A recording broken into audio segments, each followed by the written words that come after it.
¿Por qué todo el mundo está dejando atrás a Londres para dirigirse a México? En el invierno de 2025, Arthur, un columnista estadounidense que había cubierto la realidad europea durante 15 años, fue testigo de una escena difícil de creer.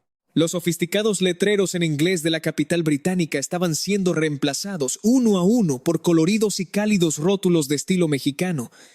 Pero eso no era todo. Las corporaciones occidentales, antes llenas de orgullo, comenzaban a estudiar minuciosamente los sistemas de organización y hospitalidad mexicanos para poder sobrevivir. Y lo más sorprendente estaba por venir. Incluso los intelectuales occidentales, aquellos que solían deshacerse en elogios hacia Londres o París, estaban empacando sus pertenencias con un solo destino en mente: la Ciudad de México. ¿Qué estaba ocurriendo exactamente en México? ¿Por qué la mirada del mundo ya no se dirigía a las grandes metrópolis de Occidente, sino a tierras mexicanas? Hoy les contaré esta historia. Pero antes de empezar, les agradecería enormemente si pudieran suscribirse al canal y darle un me gusta al video. Su apoyo es de gran valor. También me encantaría que dejaran un comentario contándome desde qué rincón del mundo nos escuchan, y que se queden con nosotros hasta el final. Mi nombre es Arthur Hayes. Nací en Nueva York, Estados Unidos, y casi sin darme cuenta han pasado ya 15 años desde que pisé suelo londinense por primera vez a los 26. Durante todo este tiempo me he ganado la vida como columnista independiente analizando las corrientes políticas, económicas y sociales del mundo. Para ser completamente honesto, Londres no era para mí un simple lugar de residencia. Esta ciudad representaba la fuente misma de mi escritura, la estructura de mi visión del mundo y la única ventana a través de la cual observaba la realidad. Tenía una casa alquilada en una tranquila zona residencial de Notting Hill. Mi rutina comenzaba invariablemente a las 5 de la mañana, preparando una taza de té y mirando por la ventana. Amaba profundamente la tradición y el orden de esta ciudad, donde incluso el sonido de la lluvia constante parecía seguir un ritmo propio. En las calles de ladrillo antiguo, el tabernero del pub local servía la cerveza con la misma receta exacta desde hacía 30 años, y el cajero del supermercado entregaba el recibo con una sonrisa inquebrantable aún bajo la peor tormenta. Creía firmemente, sin asomo de duda, que el Reino Unido representaba la sociedad más perfecta y acabada del planeta. Esa profunda convicción quedó plasmada en mi libro publicado hace 5 años, titulado La Nación Perfecta, Gran Bretaña, el cual atrajo bastante atención entre los especialistas.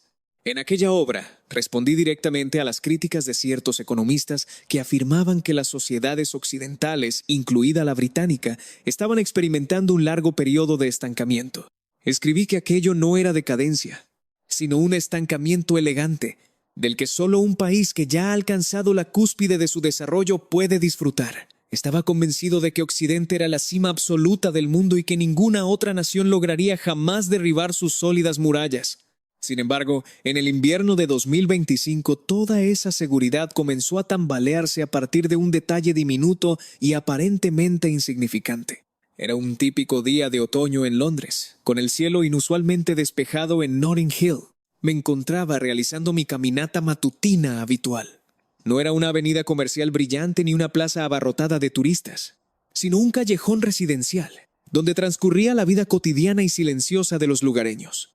Un anciano abriendo su negocio, niños con uniforme escolar de camino al colegio.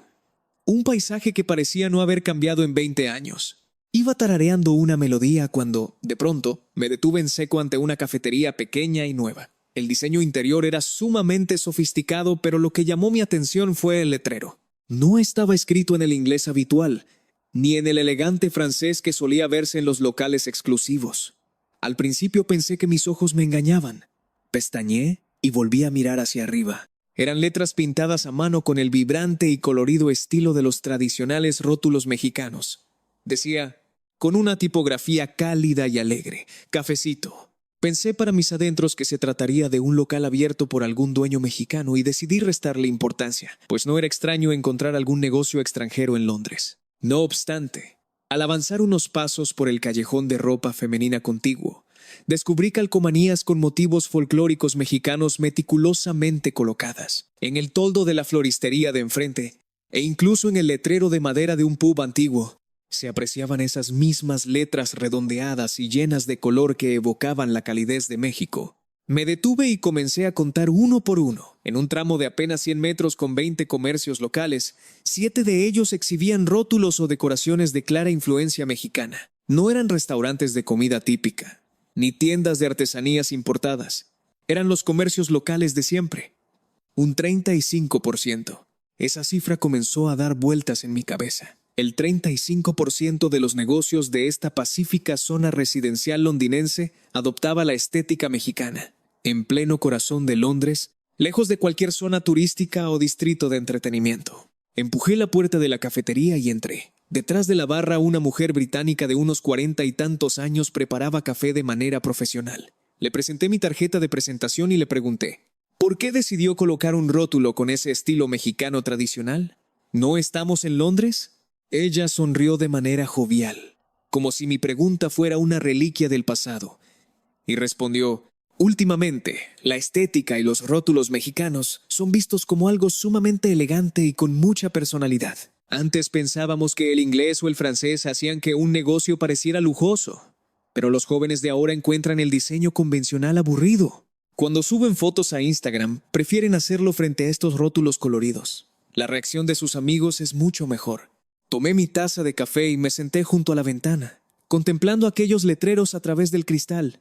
Hasta hace 5 años, la proporción de carteles en inglés en estas calles superaba el 80%. El estándar global lo dictaban las grandes cadenas occidentales.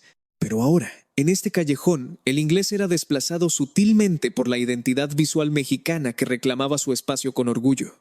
Saqué mi viejo cuaderno de cuero y escribí mi primera anotación. El 35% de los comercios en una calle de Londres adoptan rótulos mexicanos. ¿Por qué? Esa tarde decidí dirigirme a la biblioteca del University College de Londres, UCL. Necesitaba comprobar con mis propios ojos cómo recibían este fenómeno los jóvenes que cargaban con el futuro de la nación. Al entrar a la sala de lectura principal, me detuve de nuevo con asombro. Cientos de estudiantes universitarios tecleaban en sus computadoras, pero lo que llenaba muchas de sus pantallas no eran únicamente textos tradicionales, sino un software de organización y esquematización visual sumamente dinámico, diseñado originalmente por desarrolladores en México, que permitía estructurar ideas mediante una lógica intuitiva y sumamente veloz. Me acerqué con cautela a un estudiante de Derecho sentado en la primera fila, y le pregunté en voz baja por qué utilizaba esa herramienta en particular. Sin apartar la mirada de la pantalla, me respondió, por pura velocidad. Redactar apuntes largos en el formato tradicional requiere demasiadas transiciones y clics. En cambio, con este sistema de flujo visual desarrollado en México, organizo los conceptos clave en un instante con comandos mínimos. Su conversión y autocompletado predictivo son perfectos. Es un 30% más rápido. Una vez que lo usas, ¿no puedes volver al método anterior? Escuchando sus palabras, recordé una estadística que había leído en el periódico días atrás. En la era digital, la rigidez de los formatos de escritura occidentales estaba empezando a ser percibida por las nuevas generaciones como un vestigio pesado y obsoleto. Ese vacío estaba siendo llenado rápidamente por sistemas lógicos y ágiles diseñados en un país latinoamericano que, lejos de ser visto solo como un destino turístico, emergía como un referente de soluciones prácticas y adaptables para el día a día. Esa noche, escribí la segunda línea en mi cuaderno. Esto podría no ser una simple moda pasajera. A partir de ese día, caminé por el mismo callejón de Notting Hill de manera deliberada. Intentaba convencerme de que aquellos rótulos eran solo decoración, una tendencia de diseño de interiores sin mayor trascendencia. Sin embargo, tras varios días de observación, una realidad innegable se impuso. El número de letreros de estilo mexicano seguía aumentando. Los 7 iniciales se habían convertido en 10 en tan solo 2 meses. Expandí mi investigación caminando por Oxford Street, Soho y los callejones de Covent Garden. No era exclusivo de los barrios residenciales.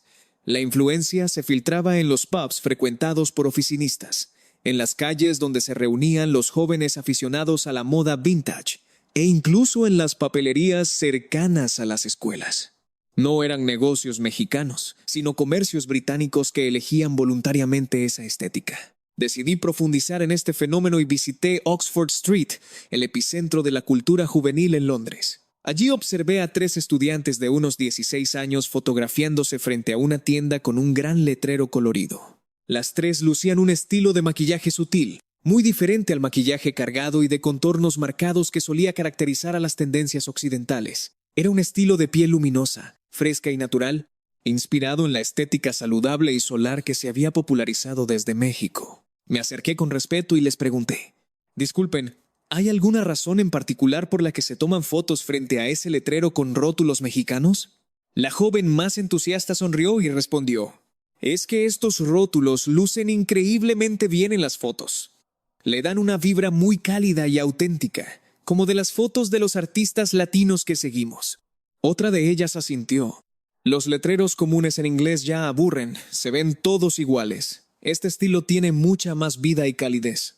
Mientras anotaba la conversación, recordé el Londres de hace 5 años, cuando los referentes incuestionables de prestigio venían de Europa Occidental. Hoy, para estas adolescentes británicas, la cultura mexicana ocupaba ese lugar de aspiración.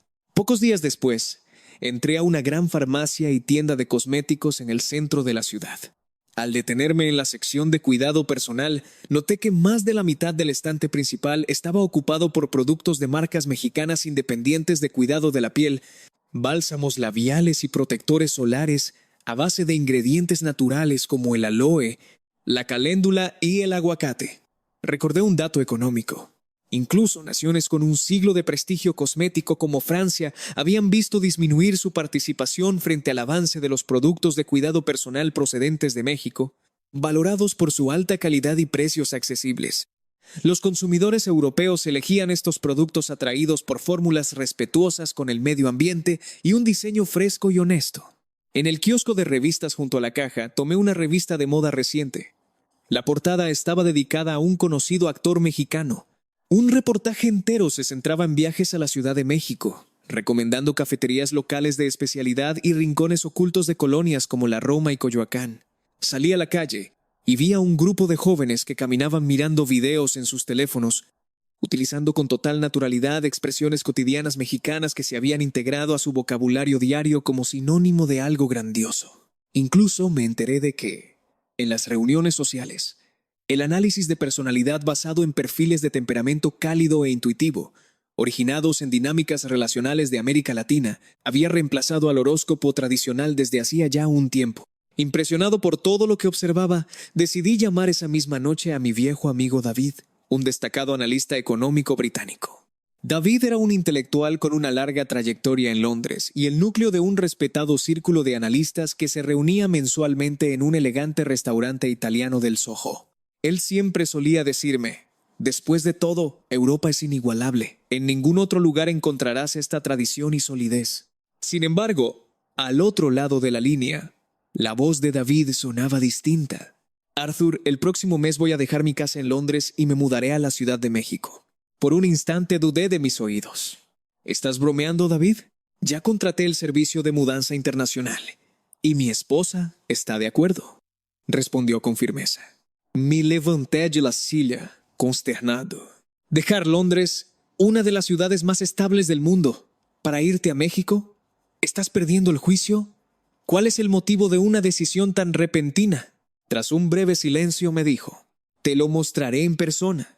La noche siguiente, en el restaurante del Soho, David colocó su copa de vino sobre la mesa y sacó su teléfono móvil. Lo primero que me mostró fue la interfaz de una aplicación de entrega a domicilio muy popular en México. Me enseñó un video donde, tras presionar un par de botones, el mapa mostraba en tiempo real el trayecto de un repartidor que entregaba unos tacos y chilaquiles calientes en la puerta de un hogar en exactamente 18 minutos. En comparación con la realidad de Londres, donde pedir un simple sándwich frío a menudo implicaba esperar 1 hora y pagar tarifas de envío sumamente elevadas, la diferencia era abismal. Luego me mostró la fotografía de un recibo médico. Su esposa había necesitado atención en una clínica de la Ciudad de México debido a una molestia repentina durante un viaje reciente. La consulta y los medicamentos recetados sumaban un equivalente aproximado a unos $15.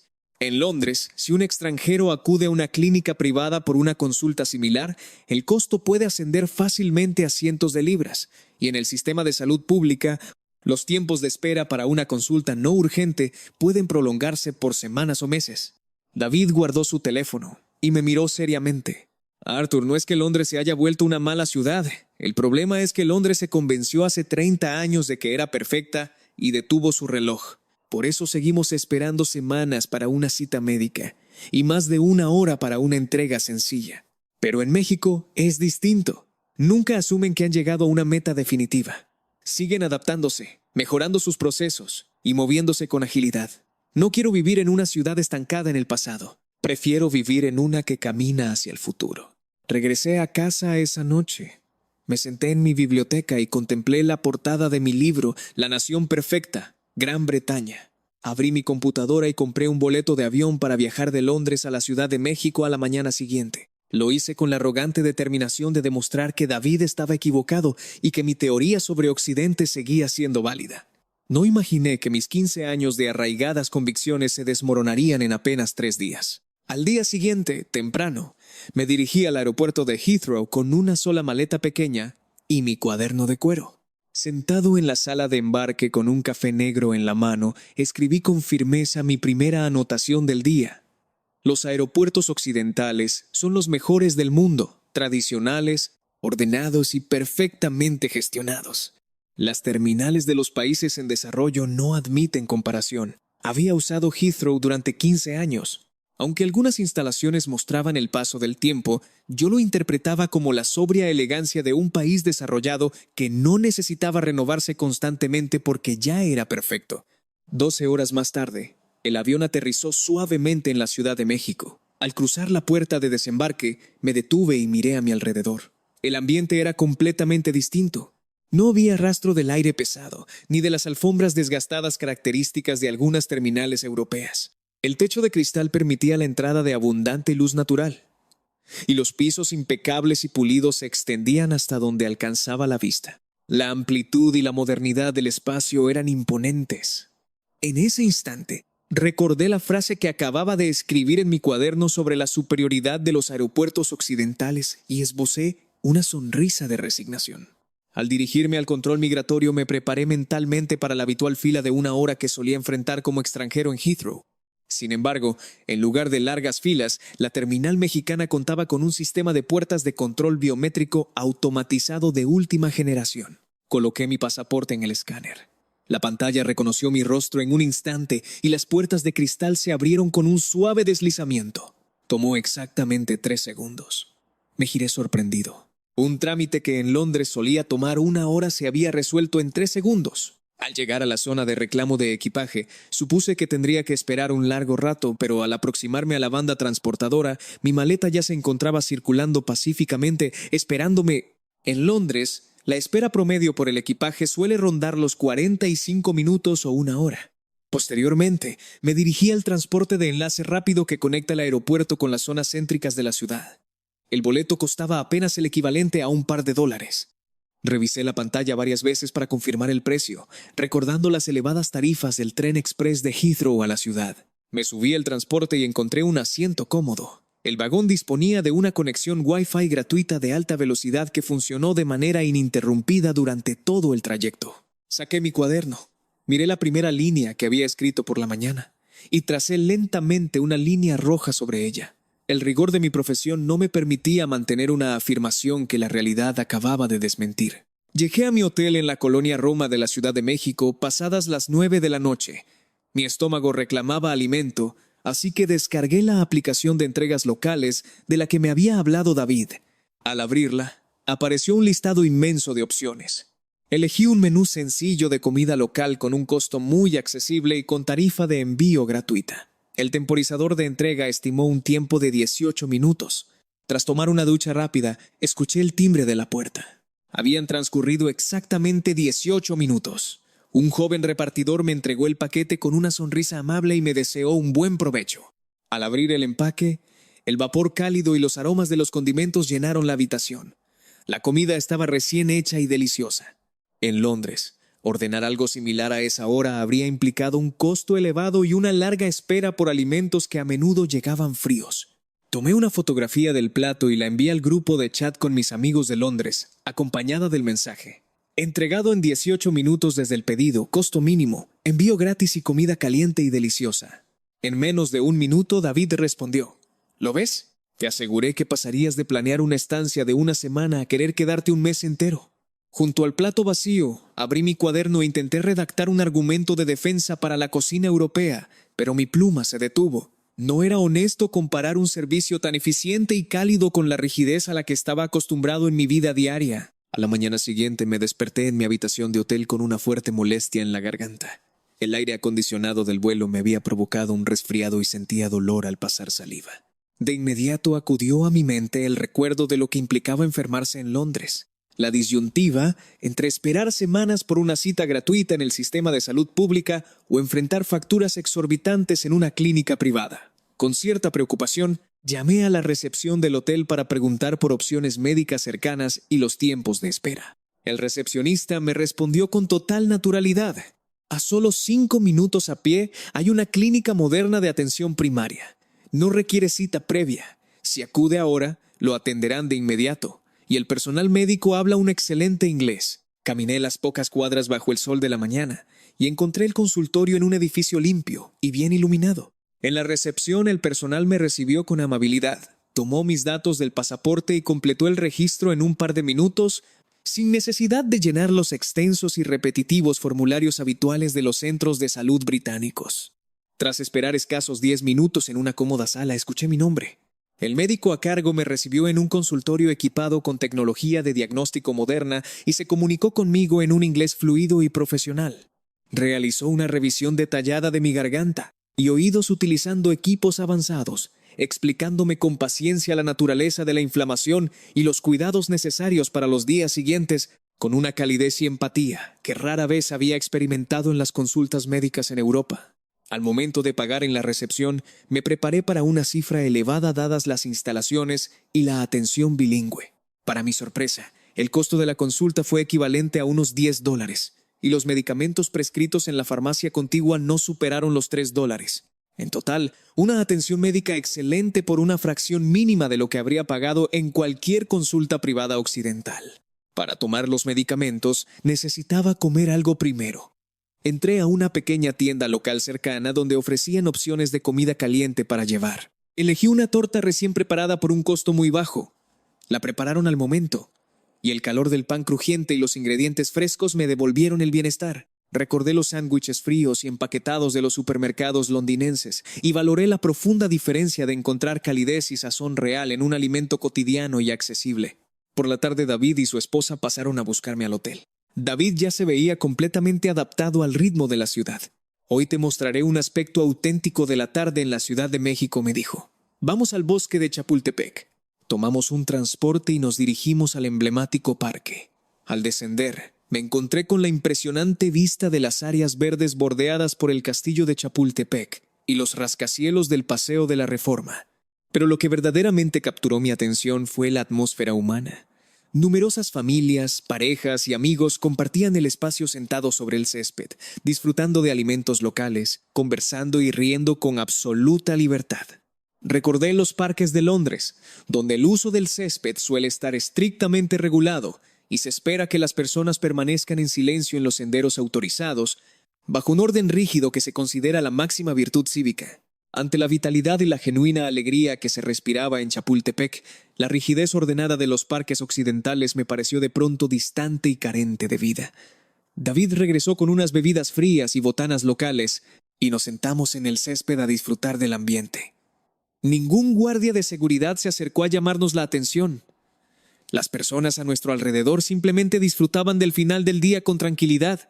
Comprendí que el bienestar social no radica únicamente en un orden estricto, sino en la posibilidad de compartir la vida con calidez y libertad. Al regresar al hotel esa noche, abrí mi cuaderno para intentar escribir que los sistemas occidentales seguían siendo más estructurados y avanzados, pero el recibo de la consulta médica económica y la calidez de la comida del día hicieron que esa afirmación se sintiera vacía. Tracé otra línea de cancelación en mi cuaderno. Al tercer día, David me propuso visitar un mercado tradicional en Coyoacán. Si los mercados de Londres son espacios pulcros pensados para la contemplación, aquí verás la vida bullendo en su estado más puro, me comentó al entrar al concurrido recinto. El mercado nos recibió con una explosión de colores, sonidos y aromas deliciosos, frutas frescas de temporada, especias y guisados típicos anunciados alegremente por los comerciantes. Nos sentamos en una de las fondas locales atendida por una amable señora mayor. Pedimos una comida corrida, el menú del día tradicional que incluía sopa, un plato fuerte de carne asada y agua fresca por un precio sumamente accesible. En pocos minutos la mesa se llenó no solo con nuestros platos principales, sino con una abundancia de guarniciones sin costo adicional. Frijoles de la olla, nopales preparados, cebollitas asadas, diversas salsas caseras y una canasta llena de tortillas de maíz recién hechas. Recordé las estrictas políticas de los restaurantes europeos, donde se cobra de manera individual cada rebanada de pan o porción de aderezo. Le pregunté a David en voz baja si debíamos pagar extra por todas esas guarniciones, a lo que él respondió riendo: «Esto es la hospitalidad mexicana. Pides el platillo principal y las guarniciones vienen incluidas como parte del servicio. Si deseas más tortillas o salsa, te las traerán con gusto y sin cargo alguno». Pedí un poco más de salsa, y la dueña de la fonda se acercó con una sonrisa cálida y generosa, trayendo una porción abundante. «Aquí tiene. Joven, coma bien. Y si necesita más tortillas calientes, solo pídalas». A pesar de la barrera del idioma, la sincera generosidad de sus palabras me conmovió profundamente. En Occidente, el servicio suele basarse en una amabilidad profesional ligada a la expectativa de una propina o una transacción comercial precisa. En cambio, en esta sencilla fonda de mercado, encontré una generosidad humana genuina que no se reducía a un frío cálculo de costos. Esa tarde, David me llevó a visitar un moderno espacio de trabajo y cafetería en la colonia Roma Norte, ubicado en una antigua casona bellamente remodelada. El lugar destacaba por sus amplios techos, abundante luz y un diseño contemporáneo. Disfruté de un excelente café de especialidad a un precio muy razonable, mientras observaba a decenas de jóvenes profesionales trabajando en sus computadoras con una conexión Wi-Fi de alta velocidad provista de forma gratuita y sin restricciones. Ningún mesero los presionaba para que liberaran la mesa, a diferencia de lo que ocurre con frecuencia en las cafeterías de Londres, donde el espacio limitado suele traducirse en miradas de impaciencia por parte del personal si prolongas tu estancia. Por la noche, nos reunimos en un bar de Polanco con algunos conocidos de David, un desarrollador de software estadounidense, un inversionista alemán y un emprendedor tailandés.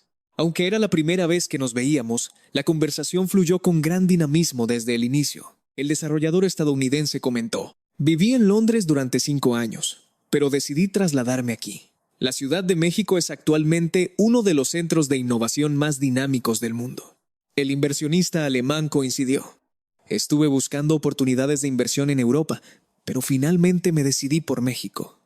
La infraestructura, el talento joven y la velocidad de desarrollo son excepcionales». La conversación derivó de forma natural hacia la comparación entre la realidad de Londres y la de México. El emprendedor tailandés señaló: «Londres es una ciudad hermosa e histórica, pero resulta sumamente rígida para iniciar nuevos proyectos. Aquí hay una cultura abierta al aprendizaje rápido y a la adaptación constante. Si algo no funciona a la primera, se corrige sobre la marcha y se sigue adelante». Esa noche anoté una tercera frase en mi cuaderno: «El talento y la innovación del mundo se están concentrando aquí». En mi cuarto día, decidí recorrer la ciudad por mi cuenta, impulsado por mi instinto periodístico, queriendo conocer el día a día de las zonas de desarrollo tecnológico de la ciudad. Abordé el transporte público temprano hacia uno de los corredores corporativos y tecnológicos de la capital. En el trayecto observé a muchos jóvenes que aprovechaban el tiempo de traslado de forma activa, revisando códigos en sus tabletas o editando contenidos digitales. Visité las oficinas de una empresa de desarrollo de software local de tamaño medio. El ambiente de trabajo y la energía que se percibía diferían notablemente de la estructura jerárquica habitual de las corporaciones tradicionales europeas, donde la toma de decisiones suele requerir múltiples firmas y semanas de reuniones de coordinación. Aquí, los líderes de proyecto y los desarrolladores más jóvenes colaboraban directamente frente a pizarrones, intercambiando ideas y desarrollando prototipos con gran agilidad. Durante el almuerzo, algunos ingenieros de la empresa me acompañaron a un restaurante cercano. Uno de ellos me comentó con entusiasmo: «El mes pasado presenté un caso de estudio sobre metodologías de desarrollo ágil aplicadas en México en una conferencia internacional en Europa, y los asistentes mostraron un gran interés por conocer nuestra forma de trabajar. En algunas empresas tradicionales de allá dedican demasiado tiempo a la planificación buscando un producto perfecto antes de lanzarlo. Nosotros preferimos lanzar versiones funcionales e ir mejorando de forma continua basándonos en la experiencia del usuario. Por la tarde, visité el centro histórico de la ciudad, un espacio donde la arquitectura colonial y prehispánica se integra con modernas propuestas comerciales y culturales. Al entrar a una cafetería a tomar un café, escuché a un grupo de jóvenes emprendedores conversar sobre financiamiento y estrategias de mercado empleando terminología tecnológica con total soltura. Uno de ellos se dirigió a mí amablemente al notar mi presencia y me preguntó si estaba de visita en la ciudad. Al entregarle mi tarjeta de presentación, me comentó en un inglés fluido. Trabajé durante 2 años en una firma tecnológica en Londres. Era una gran empresa, pero los procesos internos eran sumamente lentos. El desarrollo de una nueva idea podía tomar 6 meses de aprobaciones. Al regresar aquí a fundar mi propia iniciativa, logramos lanzar el mismo concepto al mercado en solo 2 meses.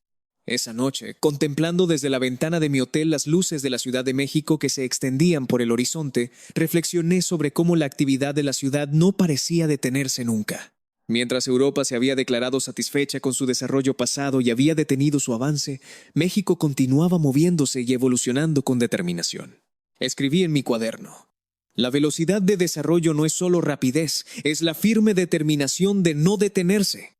En mi última noche en la ciudad, David sugirió que cenáramos al aire libre cerca del Paseo de la Reforma. Sentados bajo el cielo nocturno, contemplando el movimiento constante de la avenida, disfruté del ambiente sin la presión de realizar anotaciones. A pesar de lo avanzado de la hora, las calles mostraban una gran vitalidad, personas ejercitándose, amigos conversando y música suave de fondo. En Londres, a esa misma hora los espacios públicos suelen lucir desiertos y silenciosos. David me ofreció una bebida y me preguntó con una sonrisa: Arthur, ¿sigues pensando que el título de tu libro, La Nación Perfecta, Gran Bretaña, describe adecuadamente la realidad actual?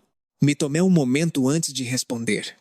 Recordé las palabras del estudiante que utilizaba el software de organización ágil y el contraste entre la rigidez de las estructuras occidentales y la flexibilidad que acababa de presenciar. No se trataba simplemente de una cuestión de herramientas digitales.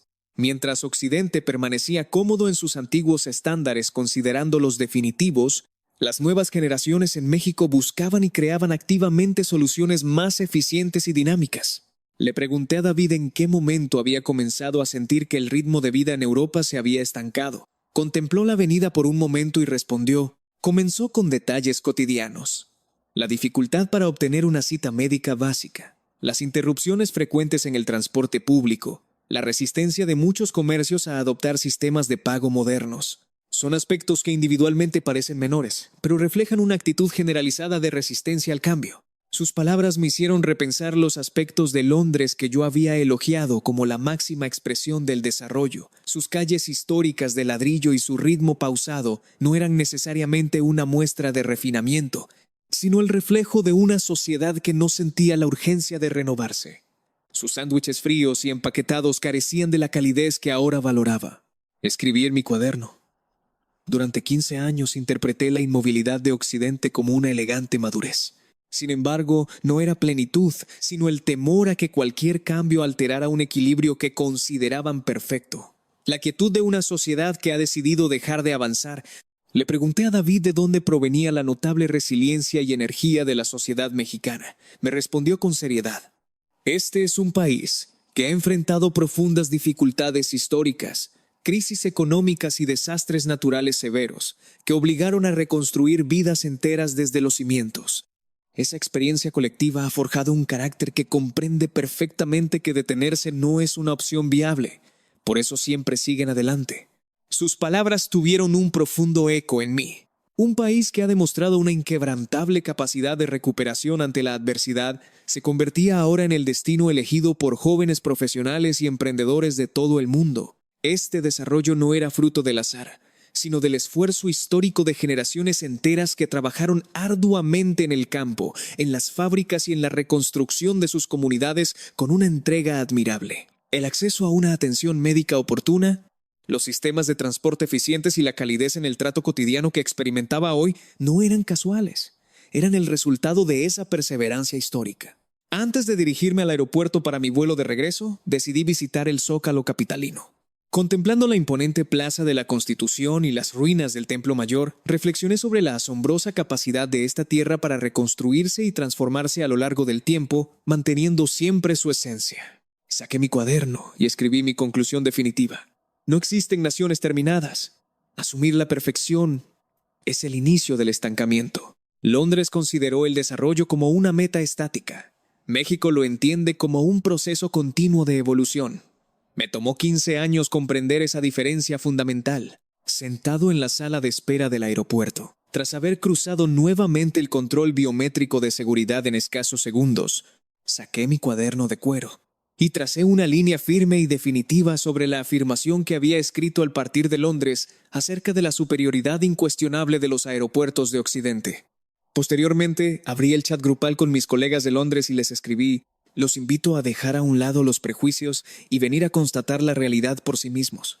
Bastarán 3 días para cuestionar muchas de sus certezas. En cuanto regrese a Londres, iniciaré los preparativos para trasladar mi residencia aquí. De inmediato, el chat se llenó de respuestas entusiastas de David y otros amigos que compartían la misma visión de que la vitalidad y el aprendizaje ya no se encontraban en las antiguas capitales europeas. Guardé mi teléfono, saqué el borrador del manuscrito de la nueva edición de mi libro y modifiqué el primer enunciado que afirmaba que Occidente era el centro inamovible del desarrollo global.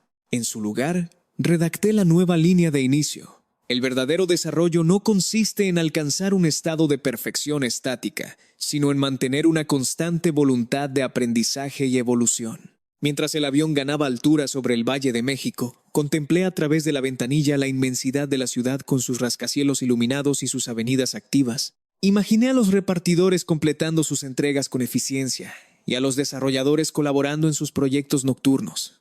Sabía que, al llegar a Londres, mi prioridad sería organizar mi mudanza y sentarme a redactar esta nueva historia, una que no hablara de naciones que se consideran terminadas, sino de una sociedad que sigue construyendo activamente su futuro. Y esa narración comenzaría precisamente con el colorido letrero del cafecito en Notting Hill.